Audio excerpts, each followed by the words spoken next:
name is Kirsty Stainton. I work for Fera Science Ltd, and we undertake scientific research and diagnostic activities on behalf of the bee unit. We're no longer part of the bee unit. We are privatized. We're an organization controlled by Capita, but we still are very much involved in the workings of the MBU and the inspectors. There's a lot of collaboration there. Today, I want to talk to you about European and American foulbroods and chronic bee paralysis virus. And I'd like to point out that a lot of the European and American foulbrood typing research has been funded by BDI through Ph.D. studentships, and we've received a lot of support from them, for which we're very grateful. So I'm going to start to talk to you about European foulbrood. I think you're all fairly familiar with it, but I want to just start at the beginning and build up a story about this little organism. So this is what it looks like under the microscope. European foulbrood is a bacterium.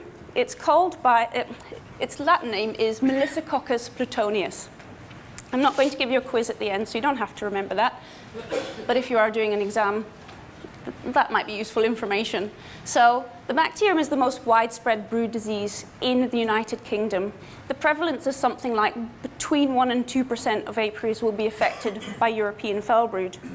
And it's an intestinal disease. So what happens is that the developing brood, they ingest this bacterium, and it starts growing inside the gut and filling the gut. And you can see here, we've got a little picture with this nasty yellow unhealthy larvae, and that's its gut full of EFB. And what happens is the larvae starves and dies. And the way you can recognize if you've got European foulbrood in your colony is with these symptoms. So the younger larvae affected by European foulbrood will become sort of transparent and translucent and die. And the older larvae will start to twist around in the cells, so you end up with quite a sort of atypical positioning. Usually a nice healthy larvae will be a C shape, but the EFB infected larvae start twisting around. Our beekeeper imagines it that the larvae are in pain, so they're sort of wriggling around in agony because they're affected by this disease. I don't know if it's true, but it's sort of a way to remember how they are positioned in the cell. So what happens is they lose the nice segmentation pattern. They no longer look nice and fat and shiny and pearly white. They become yellow and nasty and brown.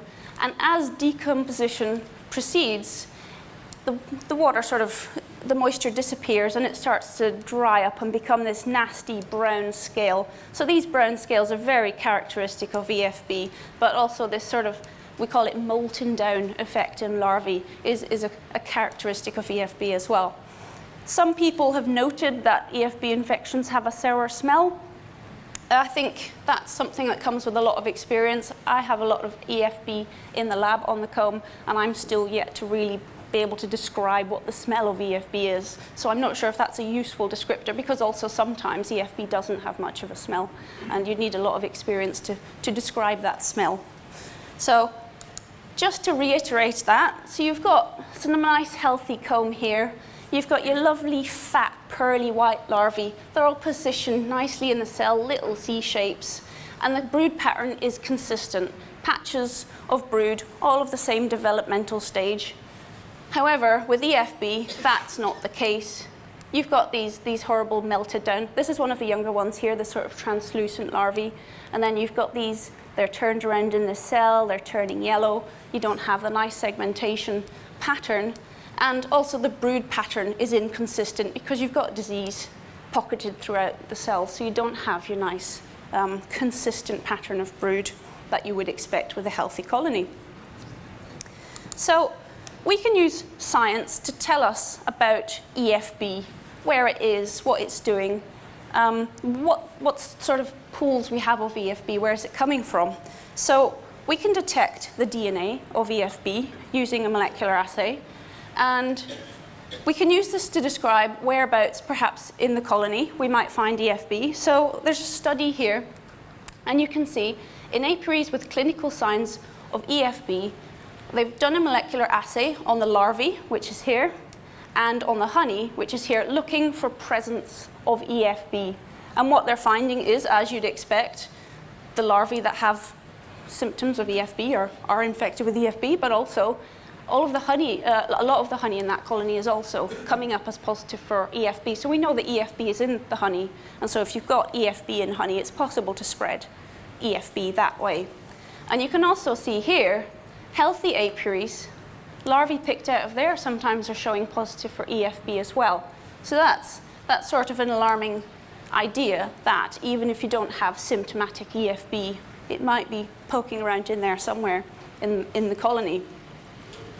So another assay, another molecular study that was performed was looking at detection of EFB in asymptomatic colonies that were close to an outbreak of EFB.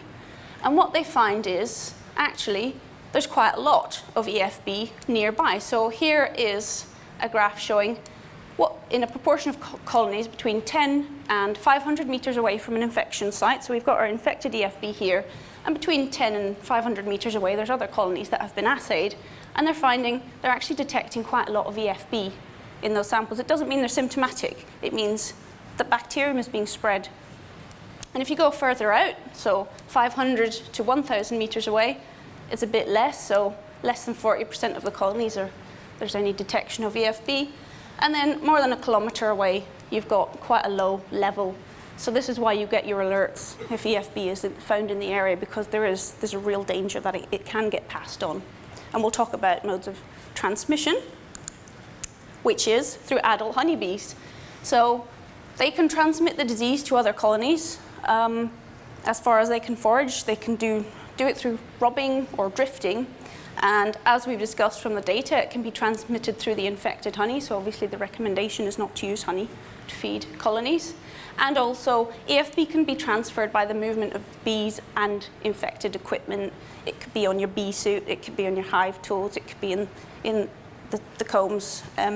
So it's important, if EFB is in the area, to be very, very careful about movement of bees and equipment. So how do we treat EFB in this country? Well, there are three modes of treatment. We've got the antibiotic oxytetracycline. We've got the shook swarm method, which was introduced in 2004. And we've got just destruction. And we can see here how the use of these different treatments has changed over time. So back in 1994, we're about roughly 50-50 using tetracycline and destruction. And over time, we switched to using a bit of shook swarm in 2004.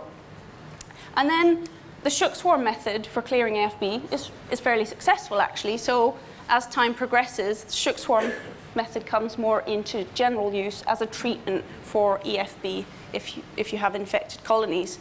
And tetracycline is being phased out because there is some data suggesting it's not really as effective as shook swarms and destructions. And also you find antibiotic resistance to tetracycline in the EFB. So it's not as effective because it has been overused or improperly used, and therefore we're getting strains of EFB that are actually resistant to tetracycline. So the main route is destruction or shook swarm, and we'll talk a bit more about how we apply these later on. So you can see over time how these different modes of treating EFB may have implications for how EFB is moving around the country. So historically, back in the 50s, destruction only. The policy was if you find EFB, you destroy the colony, end of story. This is correlation. It's not necessarily due to this, but we can see that levels of EFB, when that was the policy, were fairly low, below 0.5%. That's really good. Then during the 60s and 70s, they moved to using tetracycline. They used them on symptomatic colonies, but also contact colonies. So any colonies within that apiary that may be affected by EFB are being treated with tetracycline. Still, we've got quite low levels of EFB throughout the UK. And then they moved to using tetracycline to treat only the symptomatic colonies, not the contact colonies nearby, only the ones where symptoms of disease have been found. And you can see from the mid-80s up to about 2000, our levels of EFB in this country go to about 4%. That's a lot.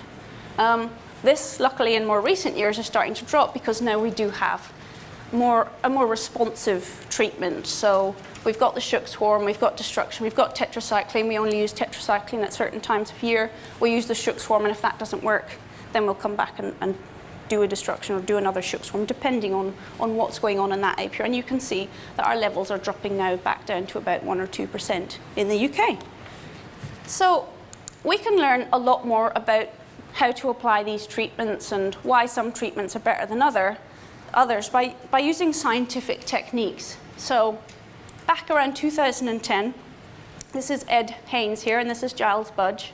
They set up a research project. Ed was the PhD student in that project, which BDI sponsored. And they were looking to try and describe why EFB is sometimes quite persistent in certain areas. We have regional variations. There was all sorts of patterns going on with EFB that we couldn't understand.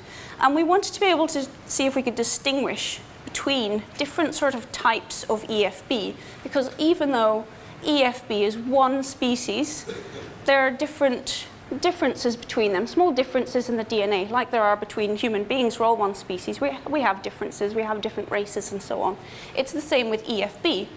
And you can use a molecular technique to pick up these little differences in the DNA and compare them. And this is called multilocus sequence typing. Again, there's no quiz at the end, so you don't have to remember that. But what this means is, through this project that Ed and Giles were involved in and conducted, they were able to determine that EFB isn't just one homogeneous thing.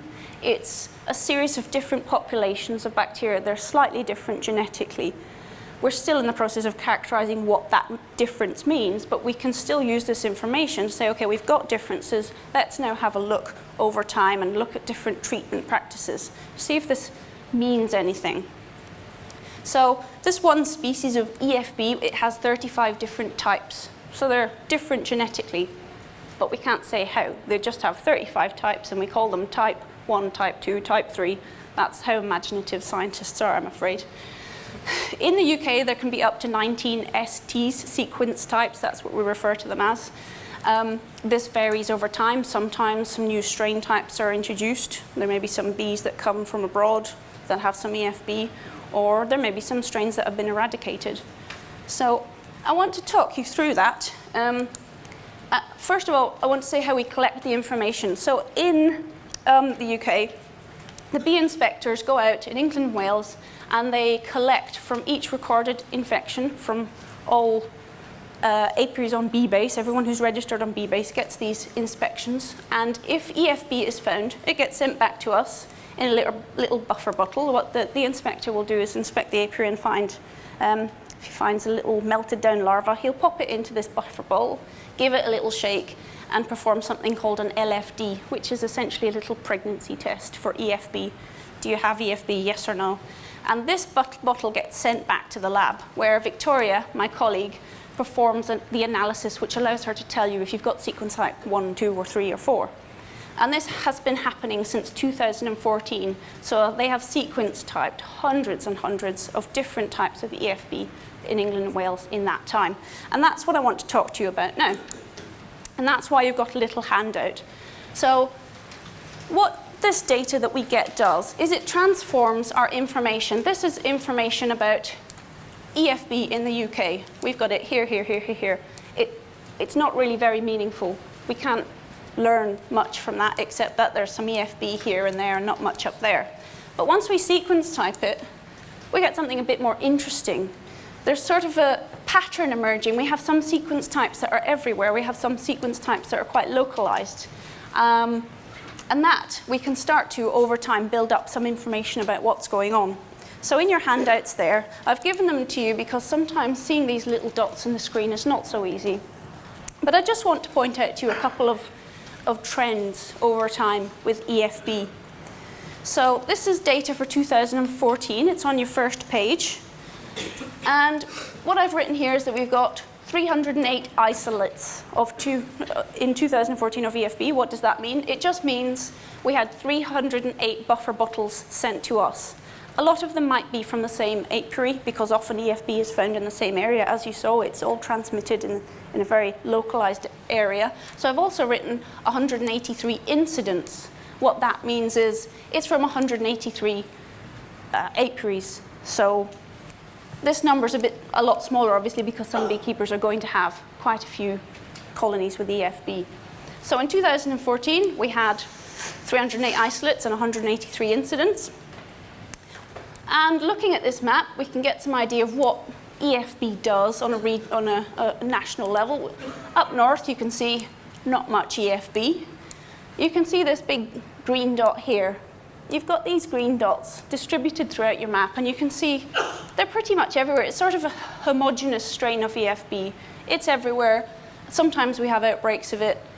It's fairly widespread. It's fairly common. We have another widespread one called ST5. This one's a bit harder to find, actually. You've got one there and there. And although it's widespread, it's a bit less common. So we're starting to get a bit of information now what's going on. We've got an ST2. This sequence type is only localized to the southwest. This is something we're hoping maybe to investigate with the help of BDI for another studentship. We want to know, why is this so persistent here? And there's another ST2 localized to 22 localized to Herefordshire. So you get these little patterns, and you can have a look at the data and start to think there's something going on here with certain strains. Why are they widespread? Why are the ones so localized? And we can begin to build up a picture over time. We can also identify outbreaks. So you can see here, 2015, in the next year, we've got 325 isolates and 154 incidents. And you can see when there's an outbreak. And we've got the information, where are the outbreaks? Are they multiple beekeepers? Is it one beekeeper? What treatments are they using? And building that information into these sort of observational data is very helpful to get some scientific information to how to manage these outbreaks. So you can see down here, Wales and the southeast have had a pretty bad outbreak of ST3. And this is something, obviously, the bee inspectors are involved in. They actively help with management of outbreaks like this. So we've moved on to 2016. We've got a little bit less. We've got 271 isolates and 139 incidents. And I've written up here, ST29 has disappeared. I didn't even notice ST29 until I saw it on my list, and I thought, where's ST29? I went back through my little maps, and so I'll go back to 2015. Can anyone even spot ST? There it is. It's down there. And it was down there in 2014. And then in 2016, it's gone. It's disappeared. So that's good. We have strains disappearing. We don't have quite so many appearing, which is good news. So what else is happening in 2016? We've got a very localized outbreak of ST13. What does that mean? There's information that we have that we obviously cannot share, but we can get an idea of what's going on with these strains. And we can see that perhaps there's been a movement of bees from Herefordshire, because ST22, which usually lives up here, somehow it's made its way all the way down to the south coast. ST22 has spread further in 2017, so you can see it's spreading itself out a bit. And we have another outbreak of ST3. So we can see that over time, ST3, this common and widespread strain, sometimes has these quite serious outbreaks. And I'm going to give you some information in a minute about how different treatments are affecting this over time.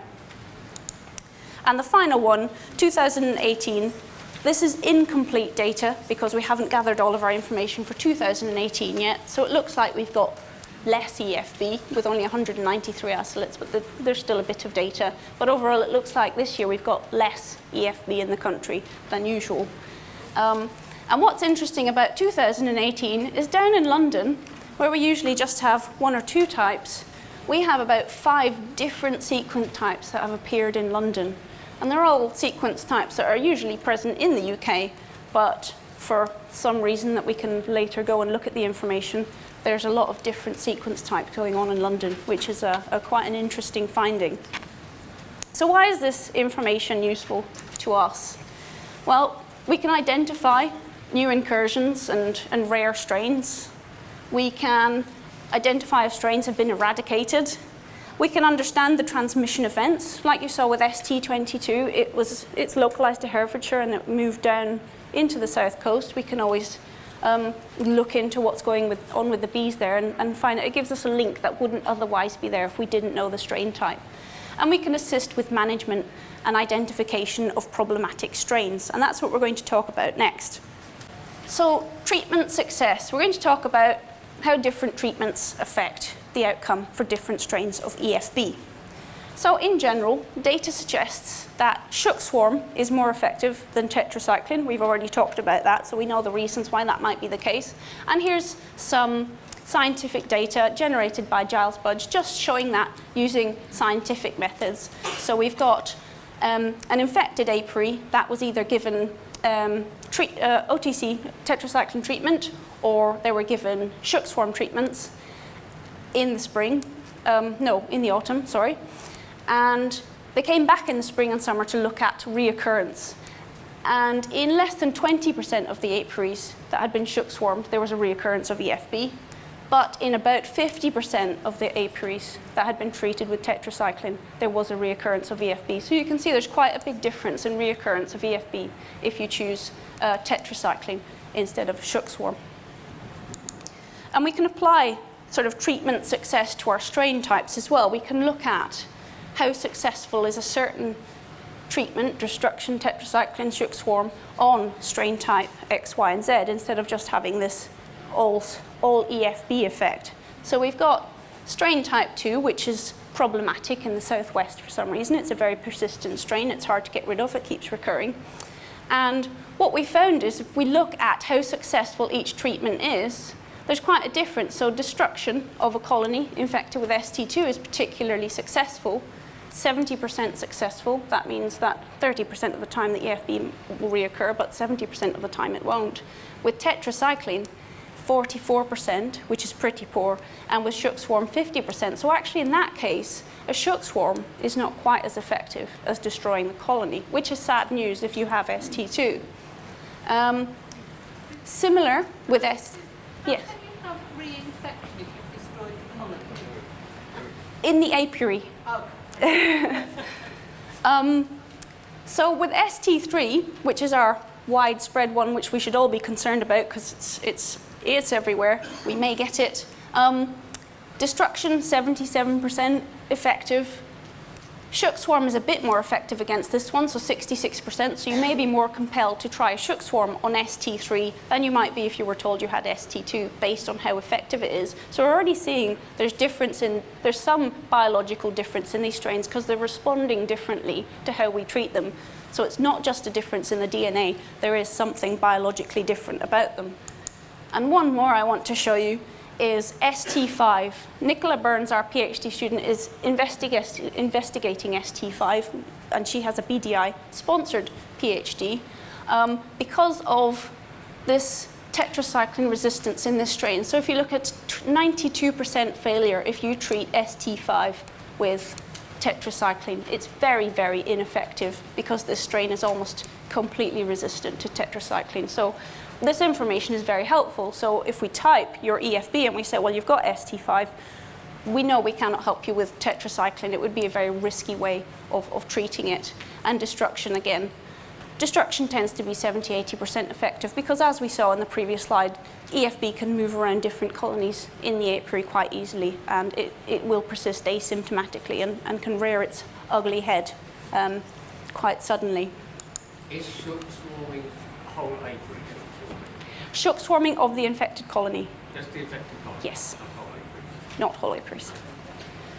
So there is ongoing research into EFB. So Giles Budge, who now works at Newcastle University, he used to be at Fera Science, but he's recently moved there, but we still collaborate on work. And he's going to be looking at more of the information I showed you about how the mode of treatment affects management, affects the STs, to get more information about how you should best treat depending on what sequence type you've been diagnosed with if you get EFB.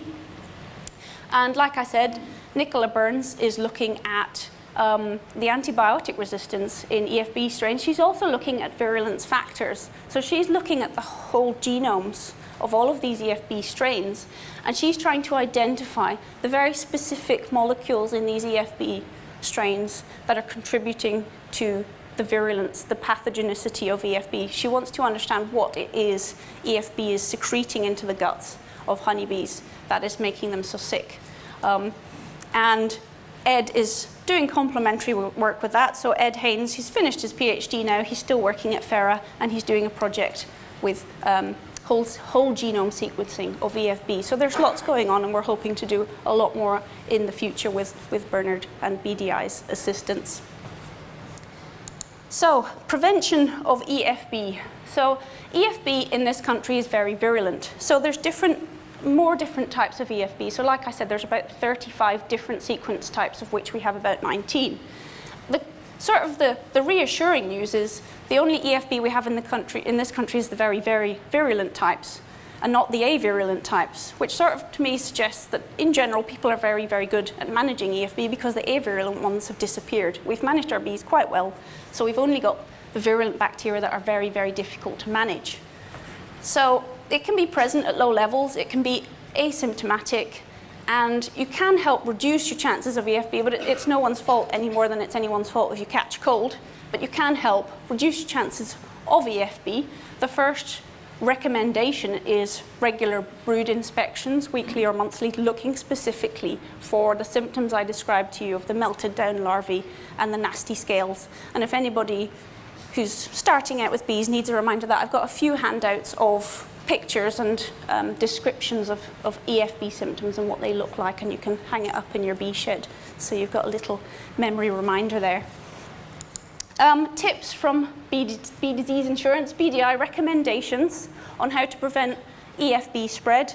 Never buy colonies unless you're sure that they come from disease-free apiaries, and swarms should be hived onto foundation and kept in an isolation apiary until you're sure that they're disease-free.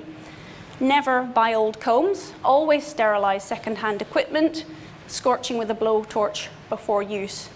And plastic and polystyrene hives can be cleaned with washing soda and bleach. And an important tip, arrange hives in such a way that drifting is kept to a minimum. So when I was writing this talk, I didn't know much about drifting, and I thought, I'm not sure how to approach this. I want to give a recommendation, and I don't know how. And I looked on the internet, and some people said, don't worry about drifting, it doesn't matter, it doesn't affect anything. And I thought, is that true? Does it not matter? So I checked the scientific literature, and I read a couple of papers, and they said, indeed, drifting is quite important, because in a French study, just only one study that I looked at, there was 10% of bees were drifting from neighboring colonies. And it was particularly bad. If you had your hive set up like that, the bees in the inside colonies would be unsure of what hive to come back to. And there are some papers that were suggesting 40% of the bees were drifting in the colonies. So I asked some advice from Mike Brown, because I'm a novice beekeeper, and he says he always puts his hives facing in all sorts of directions, never in a line with the entrances facing the same way, because you reduce the chance of drifting bees coming into your colonies, and that's obviously not a good thing if you've got any EFB in there. So I'm going to briefly talk about American foulbrood. So American foulbrood is also a bacterium, and you can see what it looks like here under the microscope. This is a spore-forming bacterium, so this one is sort of worse. AFB is a spore-forming bacterium, and it's called Pinobacillus larvae. And it's also an intestinal infection that gets into the brood when they eat the infected brood food. And it affects later stage larvae. And what happens is the spores germinate in the gut, and the bacteria consume the food in the gut, and they start penetrating the gut and infecting the rest of the larva, whereas EFB stays in the gut, and you get a little horrible yellow gut. The whole larva with AFB gets infected, and you can see here some examples of the traditional AFB roping, but I'll talk more about the symptoms in a second.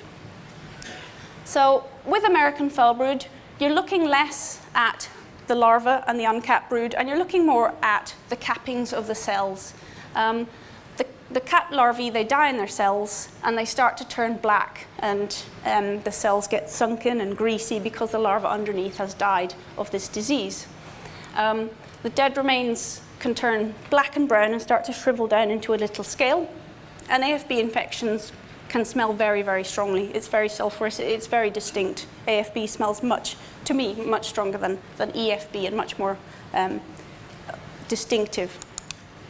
So here's some pictures of nasty cases of AFB. This is an AFB scale. If you look down down the comb, you can see these little triangular shaped scales of the remains of dead larvae, and this is very characteristic AFB symptoms. But you've also got these horrible cappings that have disintegrated and sunken, and they're a bit greasy and dark. And a classic test for EFB, as many of you know, is the roping test, where you stick a matchstick in, wiggle it about and pull it out, and you get something like a consistency of toffee coming out. It makes a little string, and that's a good diagnostic test for the presence of AFB. Similar to EFB, AFB is transmitted through bees moving between hives, infected tools, movement of bees, and so on. But unlike EFB, there's only one treatment for AFB, and that is destruction. There's nothing else that will really work, and it's a very effective way of keeping our levels of AFB down. We have very, very low levels of AFB in this country, actually. So there are 24 different types of AFB. We've used a similar typing scheme. Barbara Morrissey was a PhD student who was involved in the typing of AFB, and she identified 24 different types of AFB that exist in the world, but there's only 7 in the UK. There's much less of it. Having the destruction as our only treatment option has kept it at very low levels. And again, we can do a similar thing, looking at the prevalence of different strain types. But in this case, it's not quite as useful for us because we don't need to inform any different treatment decisions because we know what our treatment decision is. But it's sort of interesting for us as scientists looking at what the common sequence types are. We've got our ST15s and ST5s. And then we've got some strains, 11, 19, and 24, that aren't present every year. They disappear and they pop up again. So that's sort of interesting information about how AFB behaves, but I'm not going to go into that too much today. So, like I said, very low levels of AFB. In 2017, we had 39 cases in 28 affected apiaries, and this year so far, only 19 cases in England and Wales in 12 apiaries. This is very good. So I don't really need to tell you much more about the AFB story. So I'm just going to summarize the AFB and EFB symptoms by telling you the symptoms of EFB, which are the dead larvae in uncapped cells, so E for early, everything is pre-capped. Dead larvae in uncapped cells, perhaps a sour smell. You don't have to worry so much about looking for dark sunken cappings because that's AFB. The larvae, if you try and do a rope test on larvae that have died from EFB, you won't get a long toffee-like string like you do with AFB.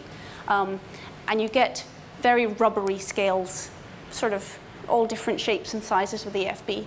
Whereas with AFB, we get our characteristic triangular-shaped scales. So, I'm going to move on from foulbrood to chronic B. Sorry, it's a bit of a clunky transition to viruses. But I'm just going to talk a little bit about chronic B paralysis virus because this is something that's becoming a bit of a problem in the UK, and it's something I like people to be aware of.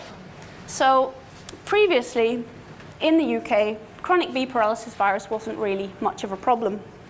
In 2011-2012, the National Bee Unit conducted a random survey of 4,500 apiaries. That was 19,000 colonies they analysed, and they collected bees, and they looked for presence of viruses, AFB, EFB, nosema. And they found sort of prevalence, how much deformed wing virus there was around the country, which was about 67%. This is what they could detect using a molecular assay. This isn't the exact amount of DWV that there might be. As we go down the sort of which ones are on the top of the list, we've got deformed wing virus, black queen cell virus, sac brood, and acute bee paralysis virus, all quite high levels. And down here, quite near the bottom, we had chronic bee paralysis virus at less than 1%.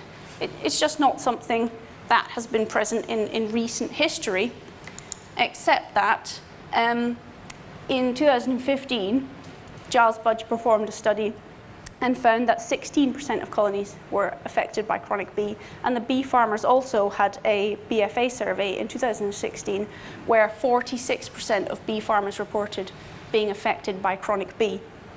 The same thing is happening in Germany and the USA. The USA have something called the Bee-Informed Partnership, and they have been reporting year-on-year increases in chronic bee virus. You can see down here, they also had a similar situation. 2009, 0%, 2012, 4%, 2013, it's gone up to 7%, and if we whiz along to 2017, they've got 18%. So chronic B is becoming more prevalent, and we really don't know why. So there's a lot more sort of research going in to chronic B and sort of advertising the effects of this. So I'm going to talk to you about the symptoms of chronic B so you can recognize it if it happens to you. There are two different ways in which chronic B can manifest itself in the bees, and it affects the adult bees. And what you will get is either a type 1 or a type 2 symptom of chronic B. Type 1, you have your trembling wings and bodies, dislocated wings. You have flightless, bloated bees, and they're often crawling around in the grass or they're displaced onto the top bars. There might be some dysentery present, and there'll be dead bees in front of the hive, lots of them. Type 2 symptoms, quite different. They're hairless, black, greasy bees subjected to nibbling attacks. And the suggestion is that for some reason, this type, the type 1, is more common in the UK, whereas type 2 seems to be more common in places like France. And we don't know why that is, because the virus that's causing these different types of symptoms is exactly the same virus. Nobody has identified any difference in the bees that have type 1 and type 2. They have the same amounts of virus, they have the same type of virus, so it doesn't make sense to us how this virus can create two different symptoms.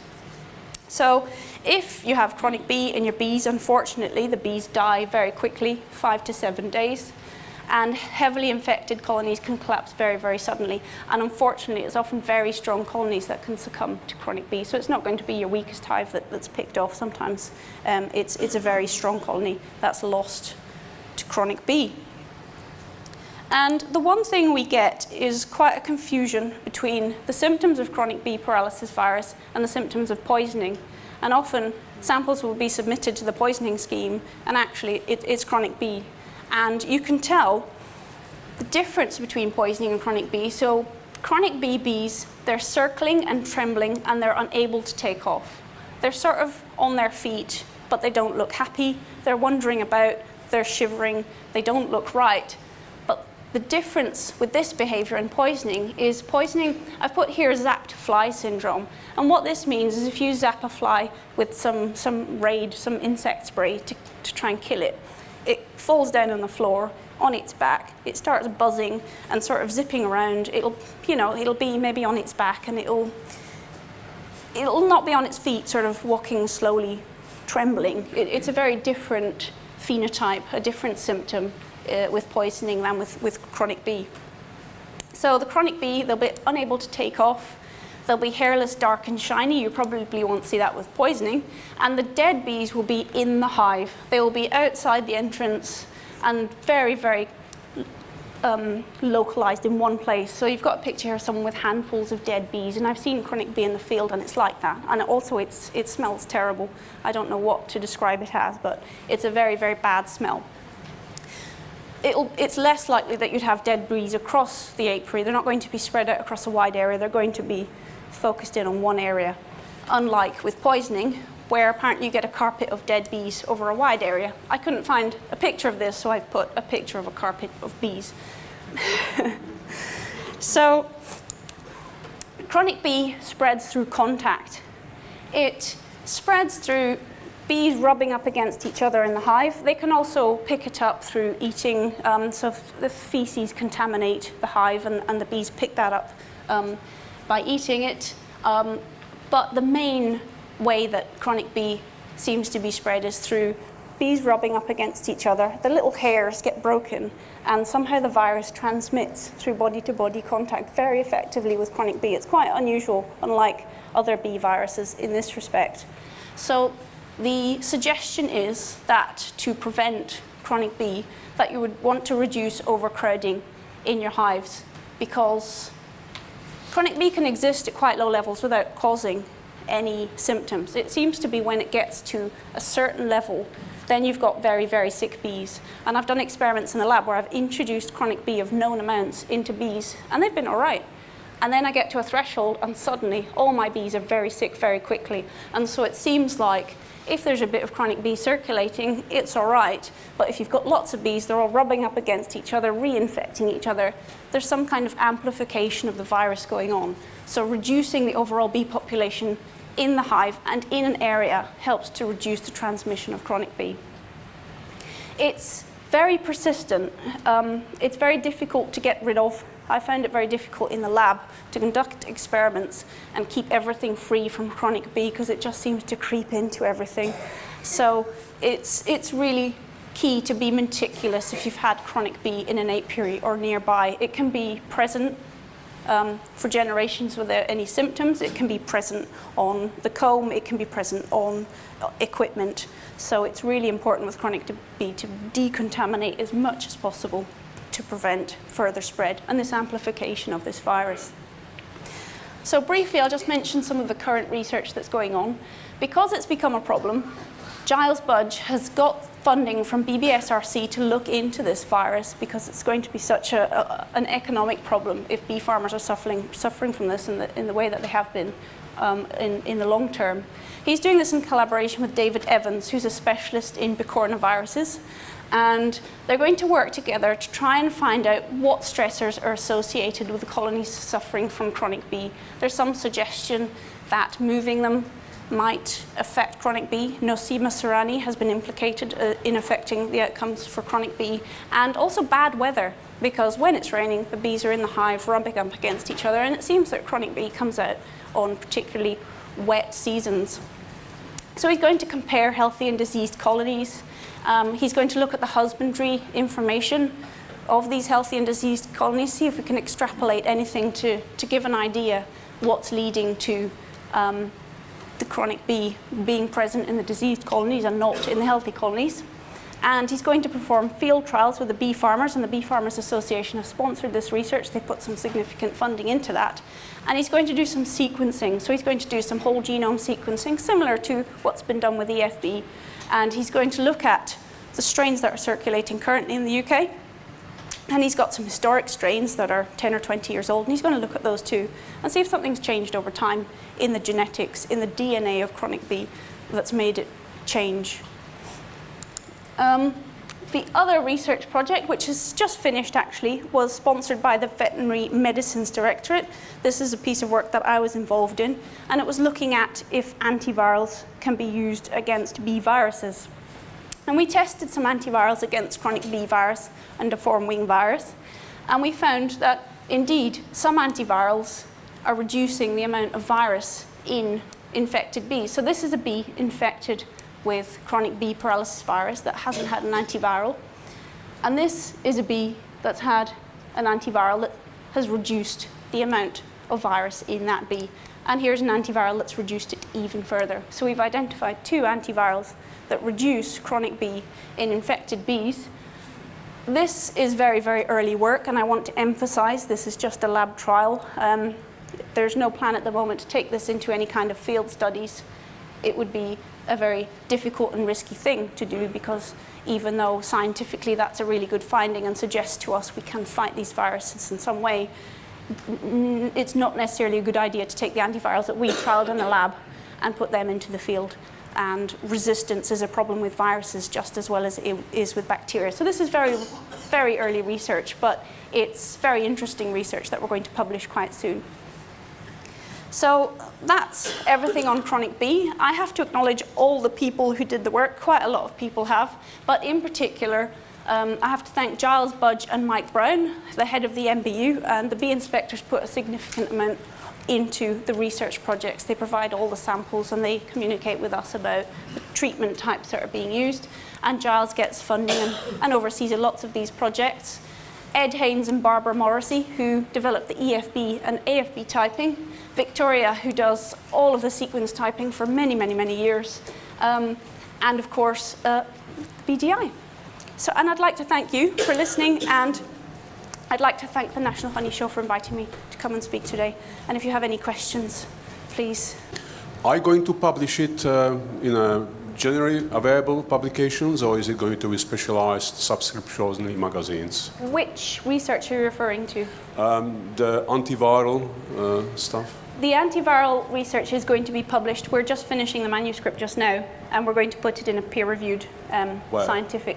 That hasn't been decided yet because it hasn't been accepted anywhere yet. But it will be. I found that many of these things are done in scientific journals that we cannot get access to without hefty subscriptions. So Yes. is there any chance of having it more I generally available? personally endorse open access journals. It's a case of getting the funding to pay for that, because when it's open access we pay the money, but I'm hoping that we can get an open access journal for that, because for me as a scientist that's a very important thing. But if it isn't, for whatever reason, I'm always happy if people email me and ask for a paper, that I'd be happy to provide it. I found AFB in one of my hives last year.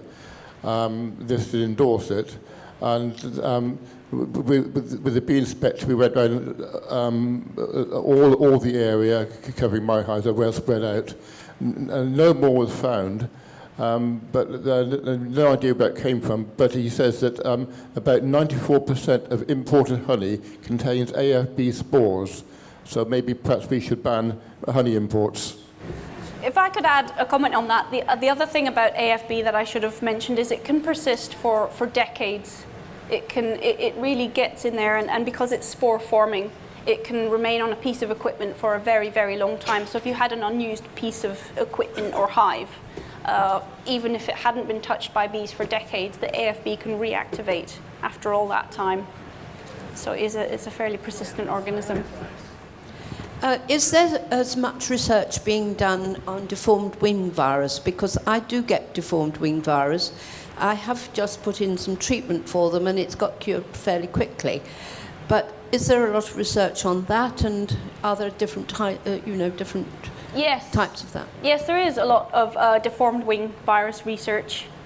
Stephen Martins does a lot of deformed wing virus research, as well as Declan Schroeder down in Plymouth. We've done a little bit, so our antivirals project, we actually performed that on DWV as well, and we found that one of our antivirals was extremely effective against DWV and stopped it from replicating.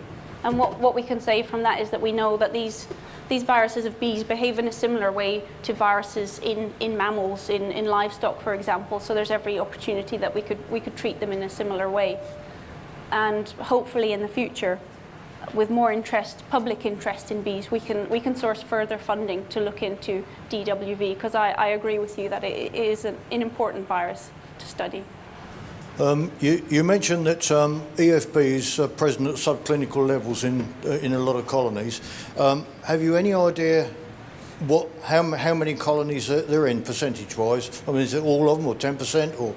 It will depend how close they are to the infected colonies. So as you saw from one of the earlier slides I showed, very close, even further than 10 meters close, you were finding asymptomatic EFB, and closer in the hive it will be at higher levels. It may be asymptomatic, but it will be detectable at very high levels, because even beyond 10 meters it was something like 90% of colonies affected. Oh, it's not in areas where there's no obvious sign of it then?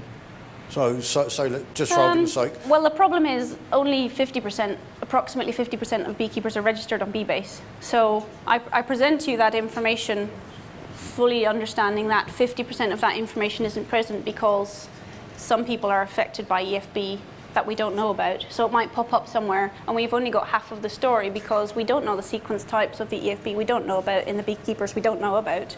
And it would be very useful, I think, for understanding EFB if we had access to that information as a scientist, but I can't comment on policy of making people sign up to BeeBase. No, I wasn't doing that. I was just thinking that perhaps even in an area where there's no signs of EFB, there may well be colonies with EFB at subclinical levels. Yes, yes. And feral colonies can hold EFB as well, but yes, EFB can be present at subclinical levels persistently. Two things. First thing, yesterday you mentioned when we were doing a shook swarm that you should not feed for up to 48 hours.